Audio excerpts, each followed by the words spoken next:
Je continue le tour des animés du printemps parce qu'il faut bien avouer qu'à partir du moment où je ne fais pas une grosse vidéo avec tous les animés du printemps et je fais différentes vidéos, ben, c'est quand même chaud de pouvoir tous les balancer avant la fin avril. Bon, en tout cas, quoi qu'il arrive, on arrive sur les animés un petit peu humour.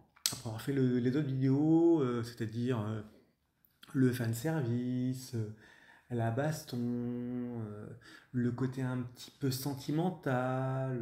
Donc on arrive sur tout ce qui est humour et j'avoue qu'on a quand même particulièrement gâté. On commence déjà avec The Gorilla God, qui est déjà un truc forcément très sympathique. Alors moi je trouve que c'est très sympathique parce qu'on est quand même sur quelque chose d'assez rigolo. C'est The Gorilla Gods Go to Girl. Franchement, j'avoue que c'est relativement sympa. En fait, dans un monde classique de fantasy, des bénédictions sont données à la naissance. Enfin, à un moment donné, on avait une bénédiction et certaines sont plus puissantes que d'autres. Et on va voir notre héroïne principale qui va tout simplement, alors que c'est une jeune femme frêle, tout simplement bénéficier ou en tout cas obtenir la bénédiction du gorille, hein, fille timide d'un conte, Sophia. Bah, voilà, elle voulait juste une vie simple et tranquille, mais bon, et il se trouve qu'elle se trouve avec cette force inégalée et va se retrouver dans l'ordre des chevaliers royaux. Il n'y a que des hommes. Bon, donc on va un petit peu être en mode school life, romance, fantasy.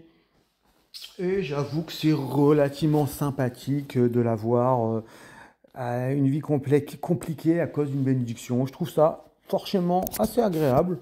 Donc pas du tout déplaisant.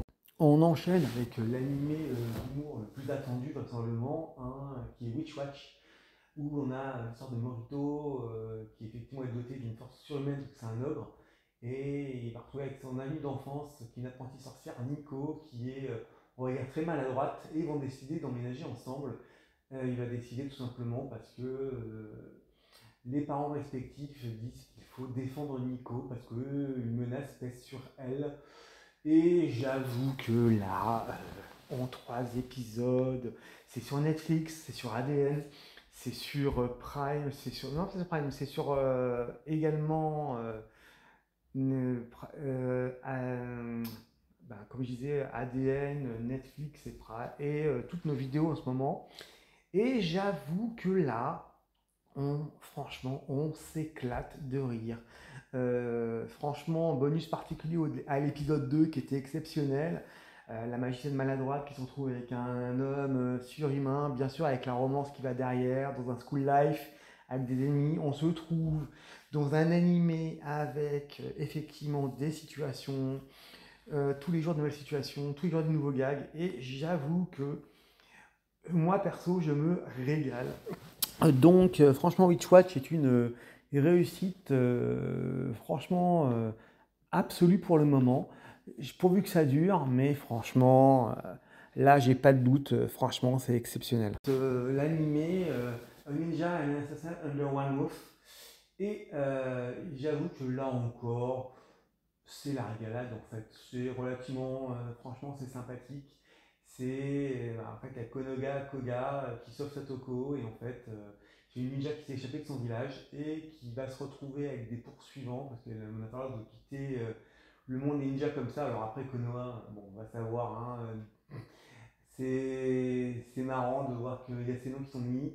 On berne, j'avoue que c'est rigolo. Elle est assassin, elle se débarrasse de ses poursuivants. Et il se trouve que ces deux-là vont former un duo explosif parce que l'une est une assassin hors du commun qui peut tuer n'importe qui en un claquement de doigts, mais par contre qui est très très mauvaise pour cacher les preuves, contre l'autre ninja est une ninja totalement incapable, qui pourtant sait particulièrement bien cacher les corps.